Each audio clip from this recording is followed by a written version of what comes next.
ডাকাইত হইতে সাহায্য করবে না, মানুষের সন্তান বানাবে। আমরা এমন শিক্ষা ব্যবস্থা গড়ে তুলতে চাই যে শিক্ষা মানুষকে মানুষ হিসেবে গড়ে তুলবে। বললেন জামায়াতে আমিন। আমরা সেই শিক্ষা ব্যবস্থাটা চাচ্ছি যেটা মানুষকে মানুষ হিসাবে গড়ে তুলবে, মানুষকে আর ডাকাইত হইতে সাহায্য করবে না, মানুষের সন্তান বানাবে, দেশ গড়ার কারিগর বানাবে। সেই শিক্ষা আমরা আমাদের সন্তানদের হাতে তুলে দেবো ইনশাআল্লাহ। দর্শক, বিস্তারিত জানবো ব্রিফিং থেকে, সঙ্গেই থাকুন।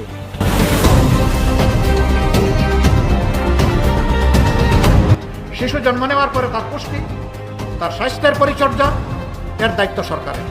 5 বছর বয়স পর্যন্ত সম্পূর্ণ বিনা খরচে শিশুদের চিকিৎসা নিশ্চিত করা হবে ইনশাআল্লাহ। আর সারা জিন্দেগি জাতিকে দিয়ে যারা উজাড় করে একটা বয়সে পৌঁছে যাবেন, অবসর জীবনে চলে যাবেন, তাদেরও চিকিৎসার দায়িত্ব নেবে সরকার এবং রাষ্ট্র, সেটাও বিনা পয়সা ইনশাআল্লাহ। মাঝখানে যেটা সেটা পার্টিসিপেটরি, কিছু আমার সামর্থ্য অনুযায়ী আর কিছু সরকারের। এইভাবে ইনশাআল্লাহ আমরা একটা মানসম্মত স্বাস্থ্য ব্যবস্থা গড়ে তুলবো ইনশাআল্লাহ। প্রত্যেকটি বিভাগীয় নগরী, প্রত্যেকটি জেলা কেন্দ্রে ইনশাআল্লাহ আমরা মেডিকেল কলেজ কায়েম করব এবং বিশেষায়িত হাসপাতালও গড়ে তুলব।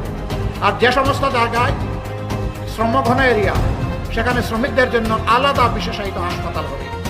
তারা যাতে ওখানে সেবা নিতে গিয়ে কোনো ধরনের সমস্যার সম্মুখীন না হন, স্বাস্থ্যের সাথে তারা যাতে সেবা নিতে পারেন, সেই দেশটি আমরা করতে চাই। সম্মানিত ভাই ও বন্ধুগণ, আমাদের কথা সাফ।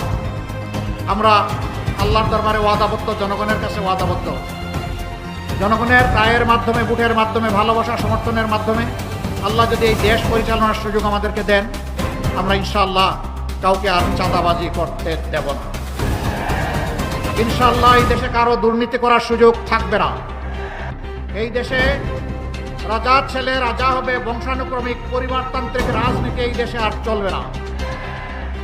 এই দেশে রাজনীতি হবে মেধা এবং যোগ্যতার ভিত্তিতে, রাজনীতি হবে দেশপ্রেমের প্রমাণের মাধ্যমে। এদেশে কোনো আধিপত্যবাদী রাজনীতি আর চলবে না। হ্যাঁ, আমাদের প্রতিবেশী সহ সারা দুনিয়ার সাথে আমাদের চমৎকার সম্পর্ক থাকবে। সেই সম্পর্ক হবে সমতা এবং মর্যাদার ভিত্তিতে। অমর্যাদাকর কোনো সম্পর্ক আমরা কোনো দেশের সাথে চাই না। আমরা মাথা উঁচু করে দাঁড়াতে চাই। এই জন্যে আমাদের সোনার সন্তানেরা, আমাদের কলিজার সন্তানেরা সেদিন গুলিকে পরোয়া করে নাই। তারা দাঁড়িয়ে গিয়েছিল। তৎকালীন স্বরাষ্ট্রমন্ত্রী বলছিলেন, কি তোমাদের গুলি কি শেষ হয়ে গেল? রাস্তা এখনো নিয়ন্ত্রণে আনতে পারো না কেন? তখন একজন অফিসার বলেছিলেন, স্যার, একটা গুলি মারি একজনই পড়ে, দ্বিতীয়জন দাঁড়িয়ে যায়। এইটাই বাংলাদেশ।